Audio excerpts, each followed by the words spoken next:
Bienvenue dans cette nouvelle vidéo consacrée à la démarche sociologique. La vidéo précédente nous a permis d'aborder les 3 étapes qui permettent de mettre en place cette démarche. Et aujourd'hui, pour illustrer ces différentes étapes, je vais prendre pour exemple mon travail de thèse. Étape 1, la délimitation du sujet. Initialement, mon sujet de thèse était les clubs et ses partenaires, une étude sur la dynamique des images d'un sport olympique, l'athlétisme. Pour mettre à jour la problématique et définir de manière plus précise l'objet de ma thèse, j'ai réalisé une étude exploratoire. En parallèle de mes lectures d'articles scientifiques sur le sujet, j'ai réalisé 10 entretiens auprès d'athlètes licenciés au club Alès Cévennes Athlétisme Agglomération.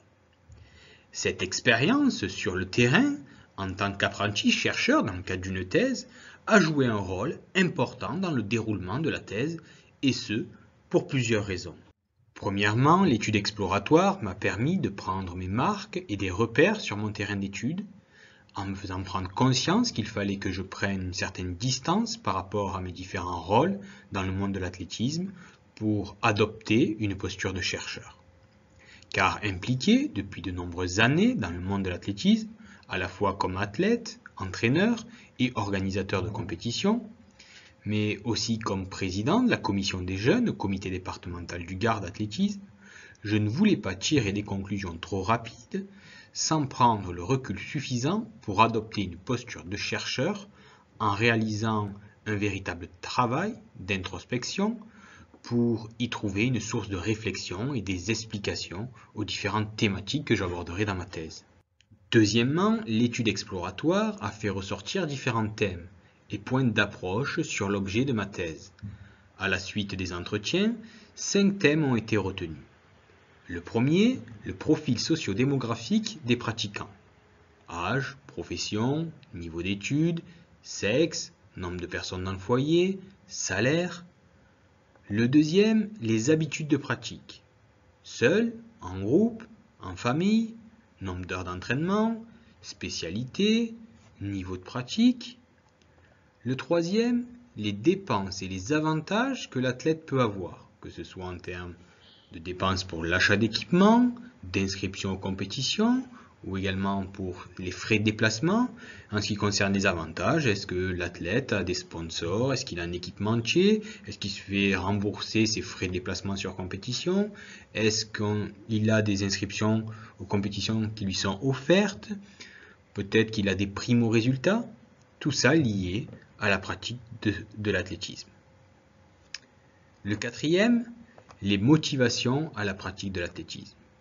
Qu'est-ce qui pousse un individu à pratiquer l'athlétisme?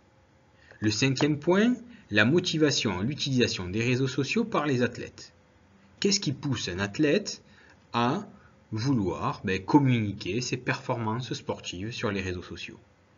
Troisièmement, l'étude exploratoire m'a permis de définir plus précisément l'objet de ma thèse en me faisant prendre conscience que la pratique de l'athlétisme connaissait de nombreux changements et que les institutions en charge de son développement n'avaient pas tous les éléments nécessaires pour gérer celui-ci et qu'il était important de définir ce qu'est l'athlétisme aujourd'hui avant de pouvoir nous intéresser à l'image qu'elle pouvait renvoyer pour de futurs partenaires comme prévu initialement. Le sujet de ma thèse est donc passé du sujet initial, le club et ses partenaires, une étude sur la dynamique des images d'un sport olympique, l'athlétisme, à un sujet reformulé, l'athlétisme en mouvement, un état de la pratique. Étape 2, choisir une problématique et des hypothèses. La problématique de ma thèse est née du constat que depuis quelques années, la pratique de l'athlétisme connaît de nombreux changements. Elle n'est plus seulement une pratique agone, comme dans l'Antiquité. On voit petit à petit se mettre en place des pratiques de loisirs et de sport santé à l'extérieur du cadre fédéral. La Fédération française d'athlétisme a institutionnalisé ces pratiques sans vraiment les connaître dans le but d'attirer de nouveaux licenciés. De ce fait, les clubs, les comités, les ligues, mais aussi la fédération ne savent plus trop ce qu'est l'athlétisme ni qui pratique, car en amont de leur institutionnalisation, le sens de ces pratiques alternatives a été exclusivement interprété du point de vue des hauts dirigeants de la Fédération française d'athlétisme, sans vraiment interroger les motifs de pratique et les attentes des usagers. Cela nous a fait prendre conscience que les actions mises en place par la Fédération française d'athlétisme pour fidéliser et attirer de nouveaux licenciés ne tenaient pas compte du savoir de ces licenciés et de leur potentielle contribution à l'évolution de l'athlétisme. Pour que les institutions en charge du développement de la pratique de l'athlétisme aient un discours cohérent afin d'attirer de nouveaux pratiquants et de susciter l'intérêt de potentiels partenaires, nous avons cherché à comprendre où, comment et pourquoi les gens pratiquent en définissant ce qu'est l'athlétisme et qui en sont les pratiquants. Car la connaissance des pratiques et des pratiquants représente un enjeu de plus en plus important pour les clubs, les comités, les ligues, mais également la Fédération française d'athlétisme. Ces derniers devraient prendre en compte les différents types de pratiques et de pratiquants afin de mieux les connaître et de les intégrer dans leurs projets de développement. Cette problématique que je viens de vous présenter utilise plusieurs courants sociologiques. La sociologie de la famille, la sociologie des cultures sportives, la sociologie du sport, mais également la sociologie de la consommation ou de la consommation sportive. Je vais maintenant vous présenter quelques hypothèses présentes dans différentes parties de ma thèse et les indicateurs que j'ai utilisés pour essayer d'y répondre. Certains de ces indicateurs ont été déterminés par l'étude exploratoire réalisée lors de la première étape. Je vais donc vous présenter deux hypothèses. La première hypothèse, les logiques de dépenses d'un athlète amateur de course à pied sont influencées par ses caractéristiques sociodémographiques et par sa sous-culture d'appartenance. L'étude exploratoire m'a permis de préciser celle-ci en y ajoutant des indicateurs. Voici l'hypothèse avec les indicateurs. Les logiques de dépenses en équipement, déplacement, inscription aux compétitions d'un athlète amateur de course à pied sont influencées par ses caractéristiques sociodémographiques, le sexe et l'âge, et par sa sous-culture d'appartenance, sprint, demi-fond ou fond. La seconde hypothèse que je souhaite vous présenter est la suivante. Les logiques d'avantage d'un athlète amateur de course à pied sont influencées par ses caractéristiques sociodémographiques et par sa sous-culture d'appartenance. Avec les indicateurs, l'hypothèse donne les logiques d'avantage, prime, remboursement, d'un athlète amateur de course à pied sont influencées par ses caractéristiques sociodémographiques, l'âge, le sexe, et par sa sous-culture d'appartenance, sprint, demi-fond ou fond.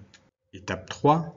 La vérification des hypothèses. Le but de cette étude était de comprendre l'influence des variables sociologiques, sexe et âge, et les sous-cultures athlétiques, sprint, demi-fond et fond, sur les dépenses en équipement, déplacement, inscription aux compétitions, mais également des avantages des athlètes, primes, remboursement de frais d'inscription, etc. Nous avons dû vérifier les hypothèses suivantes, mais avant d'aller plus loin, il nous faut présenter la notion de sous-culture. On ne peut présenter la notion de sous-culture sans parler de culture, car l'on passe de la culture globale à la sous-culture. Les anthropologues définissent la culture comme un système symbolique organisant la vie sociale. Ce système est composé des connaissances, des croyances, de l'art, de la morale, des lois, des coutumes et des habitudes des individus y vivant. On peut donc dire que toutes les sociétés, y compris les primitives, ont une culture. Pour de nombreux anthropologues, la culture est imposée aux individus par leur société et joue un rôle dans leurs relations sociales. Les sociologues ont adapté cette définition aux sociétés modernes, dans lesquelles la tradition a perdu de son importance.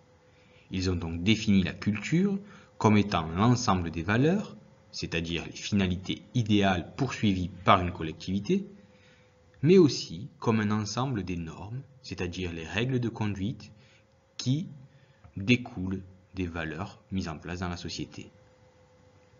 À la différence des sociétés primitives relativement homogènes, les sociétés modernes sont caractérisées par une grande division du travail et donc par l'existence de classes sociales, ayant des pratiques sociales très différentes.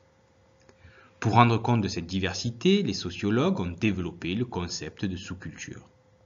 Une sous-culture est une culture particulière d'un groupe social à l'intérieur d'une société. La sous-culture se distingue de la culture globale par des normes sociales spécifiques. Par exemple, pour les classes sociales, il s'agira des normes relatives à l'activité économique. Pour Howard Baker, l'expression sous-culture sert à désigner la culture spécifique de différents groupes à l'intérieur d'une société.